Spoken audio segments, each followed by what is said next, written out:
Hello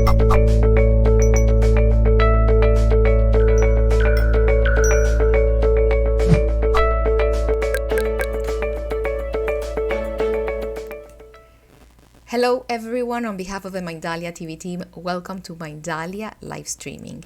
Today we are being joined by Cynthia James, who is an author, speaker and coach, and Carl Studna, international photographer, best-selling author.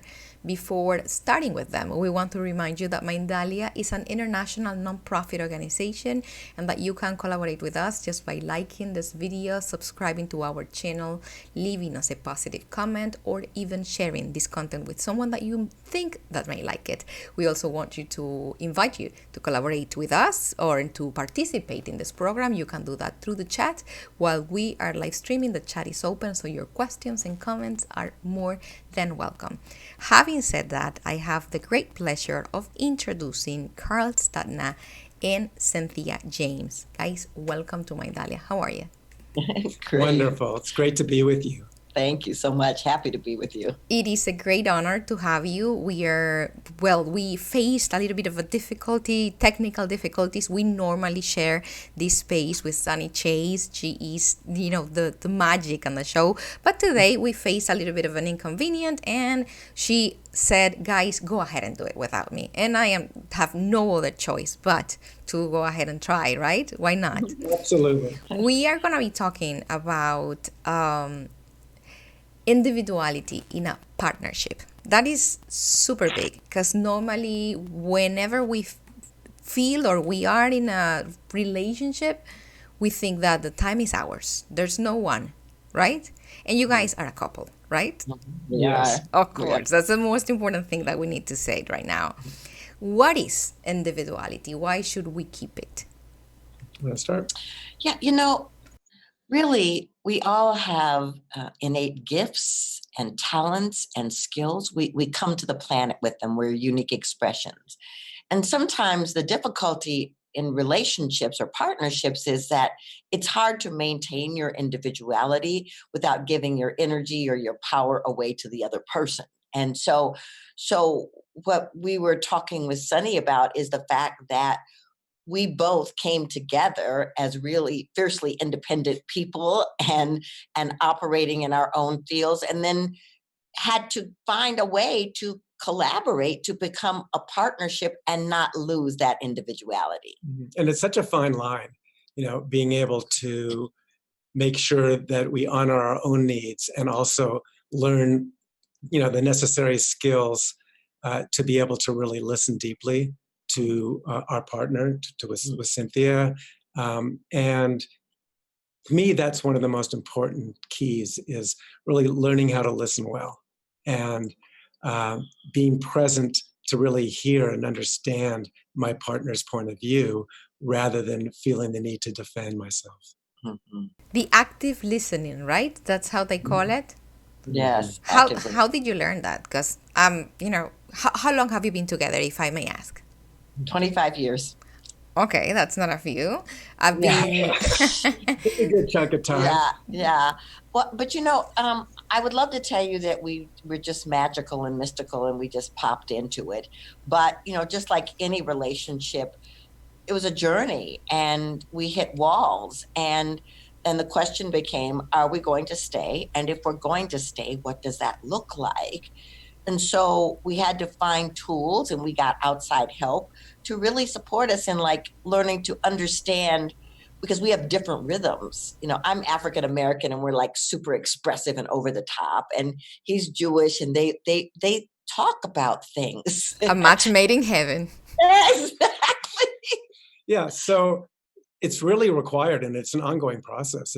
It's required letting go of needing to be right, letting go of my ego, and really placing the relationship as being paramount. Mm-hmm. So for the sake of the relationship and for the sake of opening and discovering how we can not only listen more, but be more open and vulnerable and compassionate and present and caring, all of that relationship, whether it's a intimate partnership, I think, or a business partnership, or a friend or family, I believe that all close relationships are such a deep opportunity to go deeper in, because they're always mirroring, things about ourselves and places that we get triggered. Mm-hmm. I want to say, as a woman, I had to work hard in this area because it was very easy to give myself away in relationships, whether they were intimate relationships or in business, to kind of pull back my own power for fear of being named certain things or seen in certain ways. Yes, exactly.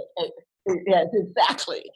And so I had to learn that it was okay for me to be me, to bring my power and my voice, and not be afraid of losing relationship. And so with our children, same thing. We've taught them the same thing. It's like, you are here to be powerful. You are here to be expansive, and you get to bring your voice, and you do it with love, and you do it with kindness, and you do it with caring, but you don't pull back who you are. Mm-hmm. And how to be clear and direct with communication, and not holding back, but for me, it's about finding the most clear and kind ways to communicate whatever needs to be said. Mm-hmm. That is huge. You have said, I don't even know how many points you have said that sparked. Let me tell you where I'm going. Yes. And you're talking to a divorced woman. I'm almost 40. I've been through situations and through relationships, and it's definitely super hard to find balance. One, trying to support your space and support your position without being called the word, right? Yeah. That's the first one, because we in a way have been taught to be humble and to look down and to accept, because we need to please, because we're women and we are just beautiful and we don't have a voice, right? So how do you bring the voice from a place of love, of understanding, of compassion? And that brings me very close to what is the feminine energy and the power of feminine energy, that you can be powerful without being overpowering, right? Right. So the last book I wrote is called I Choose Me, The Art of Being a Phenomenally Successful Woman at Home and at Work. And it was a bestseller in 3 categories on Amazon. And I wrote it for women. And when I was doing the research, until the early 1900s, women were really considered property, that our job was to create. Yes, exactly. And our job was to take care of the family and to not really bring our energy and our voices. And so in the early 1900s, things started popping where women started, fighting for voting rights and all kinds of different things. And I feel like, because my childhood was very abusive, and I learned to keep my head low and keep my voice pulled back for fear of being hurt. When I found out that I could bring my gifts and I could ask for partnership with someone that was equal, and then everything kind of blew open. We both travel for our work, we both write, we both speak, we do all kinds of things, and we support each other and nurture each other in that process. Mm-hmm. And as a man, it's very important to be willing to open and truly see my partner as equal. I mean, really, what does equality really mean? Because we come from generations of not having great models in that way. So I'd say really our generation has been the first to look at other possibilities, other paradigms for relationship.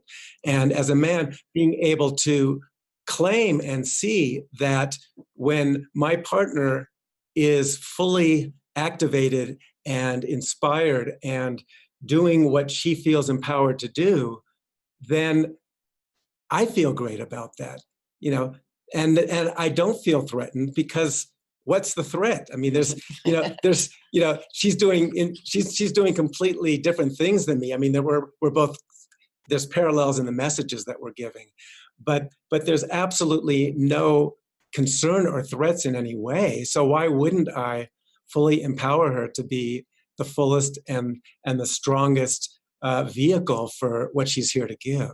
You know that what you're saying is actually super, super, super important. It's like you don't need to feel threatened by her power. And Right. that's something that I think that most men don't realize, that or even not even men and women, we tend to feel threatened by the power in someone else, feeling that it's against us. Instead of supporting that power, we try and quiet that down, right? Right. Yeah.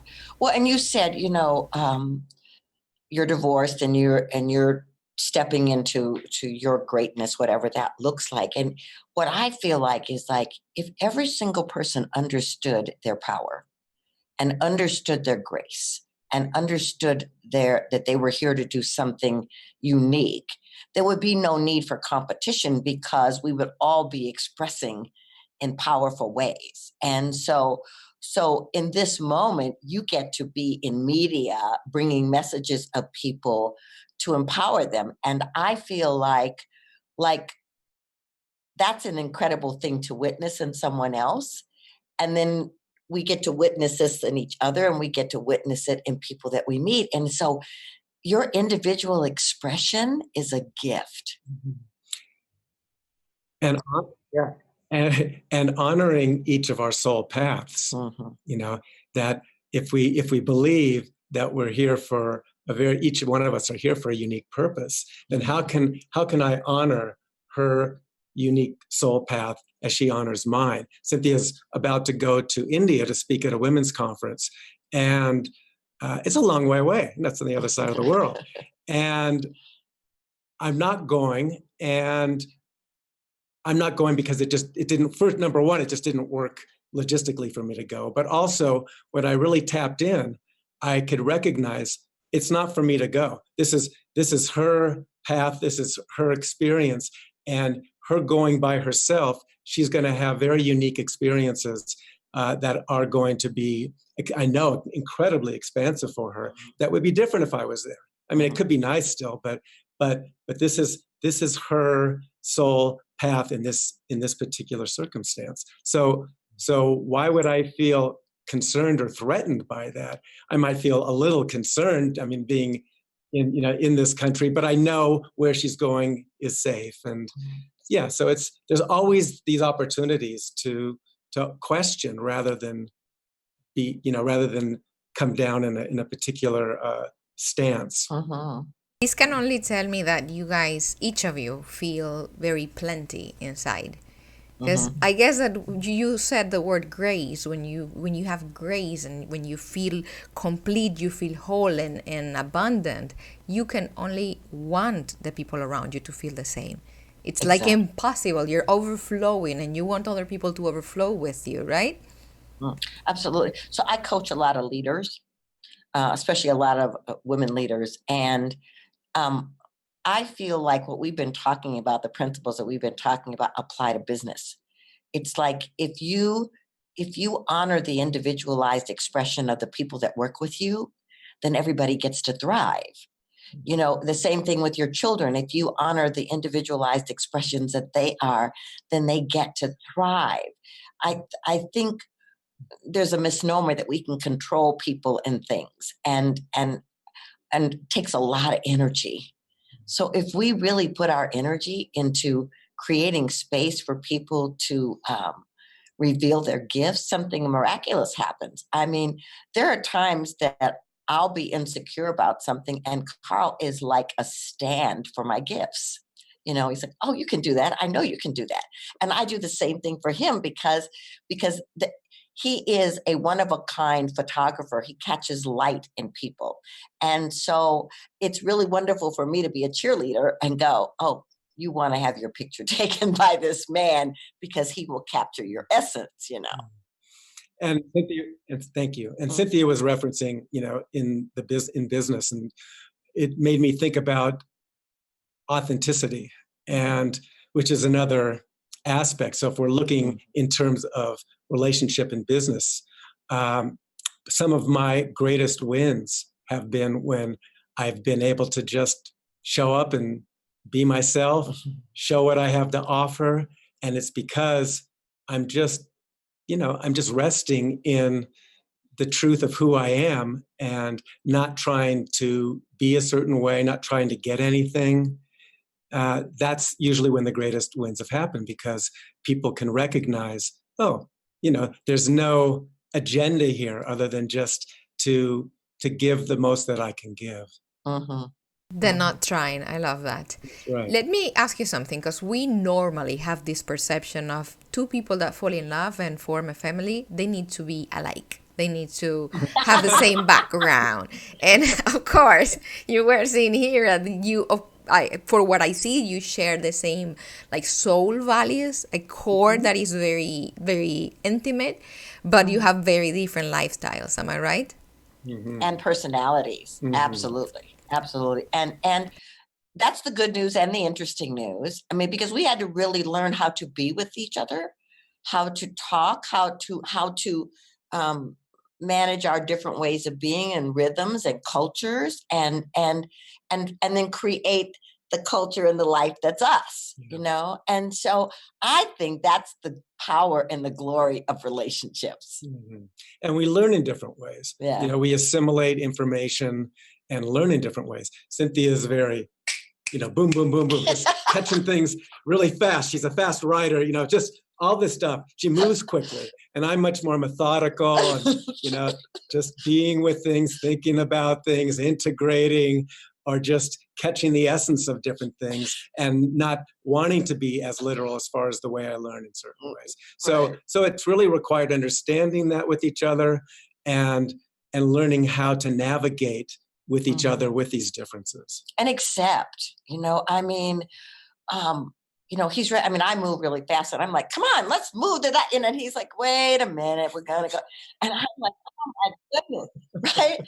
But the thing is like, if you can move into a state of acceptance and honoring, then you start to get that whether it's an intimate partnership or a family member or work, that you get the opportunity to learn from each other and to grow. Oh yes, I keep interrupting you, Carl. Please continue. I was gonna say the blessing of allowing yourself to be wrong, to be re-educated, to prove yourself that you were had incorrect idea of something, right? Yes, exactly. And not being feeling threatened by differences. I was working on a photography book for years that had text in it, photographing different couples, different ethnicities, different lengths of time together, from young love to a whole lifetime together, and then doing interviews with them. And the eldest couple, who were in their 80s, who had been together for like 55 years, they taught me something really, really deeply, because I'd be with them and they'd be talking about the span of their life and all the things that they've learned from each other and how much they love each other in all these different ways. Yet they would be bickering with each other. They'd have moments where just going off back and forth. And they talked about that too, saying that they didn't feel threatened by their differences, right? And that they could disagree or they could bicker with each other at times, and it didn't threaten them questioning whether they should be together, because there was a deeper bond, a deeper connection, a deeper purpose that was guiding them, that they knew there was an anchor that they continued to choose because it was of the benefit for them both individually and as a whole. Yeah. And let me say this. I think if you take it out of that micro into the macro called world, we wouldn't be witnessing some of the dissension and disconnect that we are witnessing if those principles applied. If we could learn to listen to each other, even though we disagreed, if we could learn to honor other people's needs, because if the core is we all want to be loved, we all want to be cared for, we all want to be safe. If we could honor that with each other, then I think the need to fight each other all the time would diminish. Thank you for saying that, because that actually brings me to the next thing that I wanted to talk about, and it's the power of conflict. We tend to avoid conflict. We tend to be quiet. We tend to wait until tomorrow. I'm not going to bring this up. But there is gold in conflict between two emotionally intelligent people. If you know how to face it, there's like the next stage of evolution. Have you found that? There's a man whose name is Bill Urey, and he wrote this book called The Third Side. He said, there's your side, and then there's the middle. There's the third side, right? And I think I think us being able to sit down and talk. We have this thing. We have this pillow, and the pillow is velvet, and it has hearts on it. It's a heart. It is. It's in the shape of a heart. And so when we get to a place where it's like conflict, right? It's like somebody pulls out the heart and we sit down.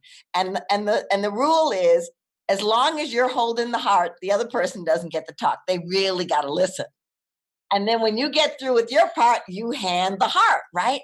Oh my goodness. It just drops you into the heart, because over a period of time of passing it back and forth, you really get, first of all, you were making stuff up. What you heard wasn't what the person said. And there is a place where you can make decisions based on the whole, not just your point of view. And it's great symbolically to have this, in other traditions and more tribal conditions too. There's sticks, talking sticks.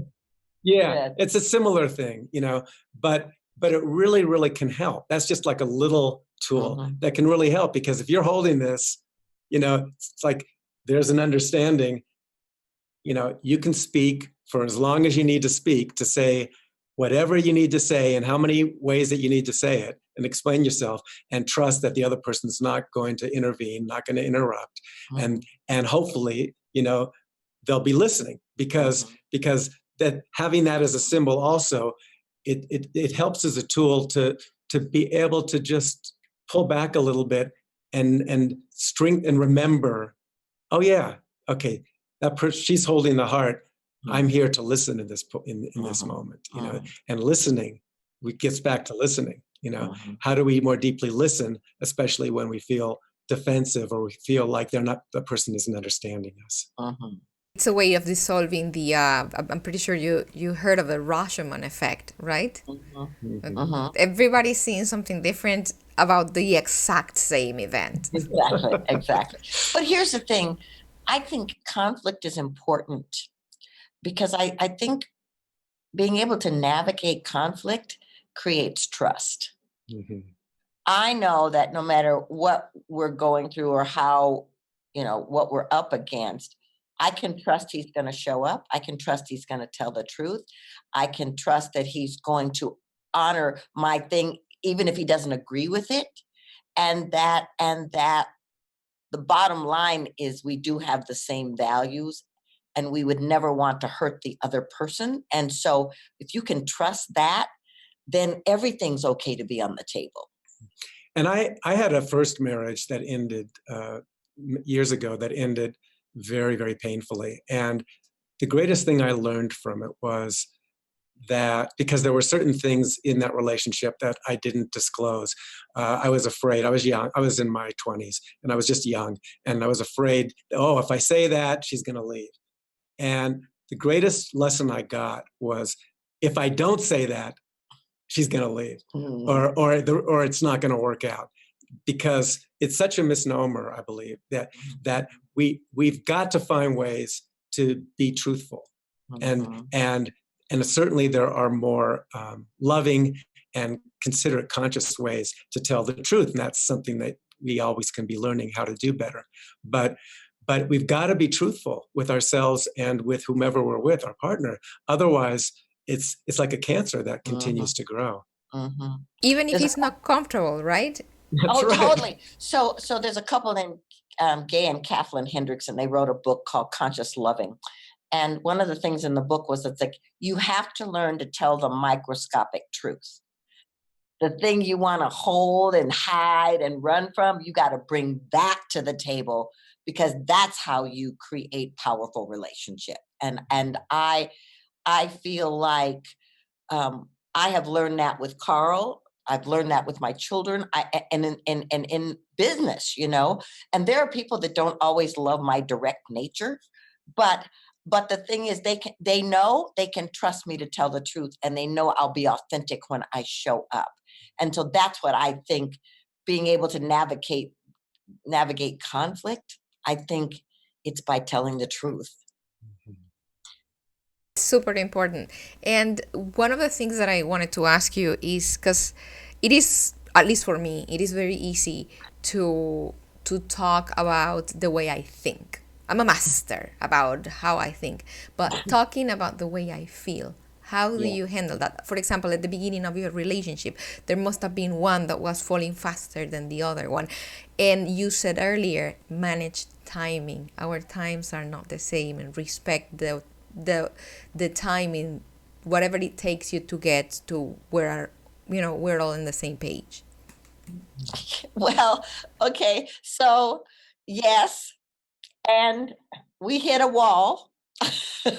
we hit a wall, and his declaration was that he wanted more space, and my declaration was, what does that mean? And I'm not sitting around waiting for someone to figure out if they care for me. And so in that moment, it was like, I'm feeling kind of pushed away, and he's feeling like he needs time to express or get clear. And so we took a little pause, and then we went to a counselor to help us get clear about what we felt, and as opposed to what we were thinking. Because I think the thinking part is what created the pause. Mm-hmm. Right. And in that time apart, which was about 3 months, I got to a more feeling place. And I got to a place of recognizing that I couldn't imagine living my life without her. So, and it was from a feeling place, and before that, I wasn't fully in that place. So it took that level of distance for me to go deeper into how I was truly feeling, and recognizing that the freedom that I thought I needed, most of that was concerns or my own fears that weren't really based in the reality, right? And so in the time apart, I got to see, oh, this is what it's like not being together. And I'm willing. So much, I think, has to do with willingness. How willing are we in each moment? I'm willing to go deeper in uncovering the concerns, the fears, the blocks, the communication on how to mend this and how to go deeper so that we could continue to grow.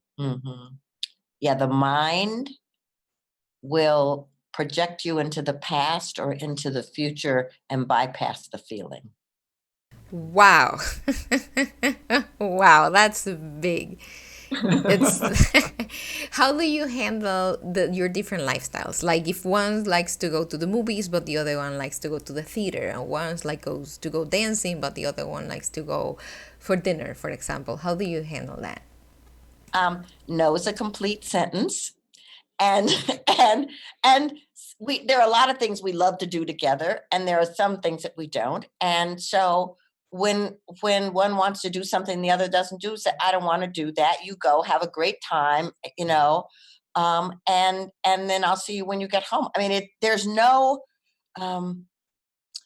judgment or blame about wanting or not wanting to do something that the other one wants to do. And sometimes you compromise and you go, okay, I'll go with you. But if I'll just speak for myself. If it doesn't feel like it's supportive of my health and well-being, I'm not going to do it. That's the greatest gift of love I can give to him, is to take care of myself so that I'm not burnt out and acting crazy. Right. So I think what you were just saying is a powerful distinction, because compromise, if you're absolutely clear that doing something is truly not going to support you and bring you down in certain ways, then that can be that can be a determining factor of no. That said, there can be other forms of compromise where it's like, okay, I don't necessarily feel called to go be with those people, but I can see how much that you want to, which actually that situation would probably apply more in the reverse. But I think there's that distinction there. And Cynthia might be more prone to go to a retreat by herself, which she's done for her own nurturing and her own development, and that feeds her, really feeds her heart.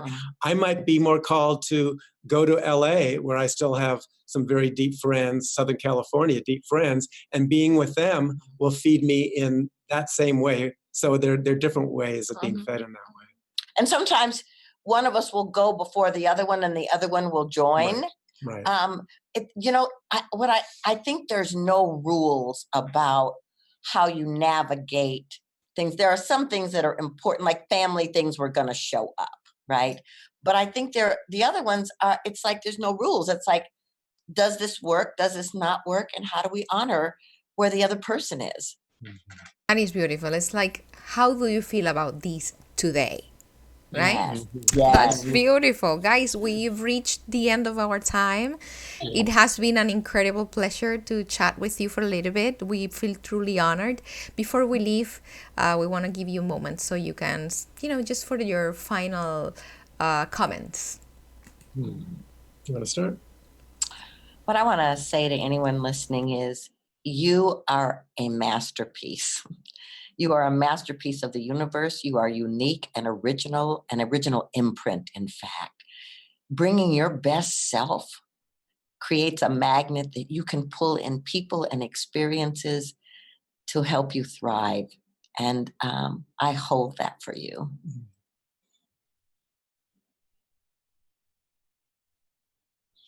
Absolutely. So what I'd like to say is just, I encourage you to open and trust love. Trust love in its multi forms, in partnership, all forms of partnership and all forms of relationship. Trusting that at our essence, at our core, that we are love, we're love embodied, we are that essence, and that we can breathe into that in each moment, and then allow that to show up and be vulnerable. Trust vulnerability, to trust listening, and trusting that everything is in our highest good in each moment. Well, thank you again. You've been fabulous. Thank you, Lama. Thank you. We want to thank you for allowing the Mindalia TV cameras, for being a channel for your ideas. Thank you for your time, for your patience. It has been amazing. To the people watching, we just want to remind you that Mindalia.com is an international non-profit organization, and that you can collaborate with us just by liking this video, subscribing to our channel, leaving us a positive comment, or sharing this with someone that you think that may like the content. We have nothing else to say by now, but thank you, and until the next Mindalia live streaming. Bye-bye.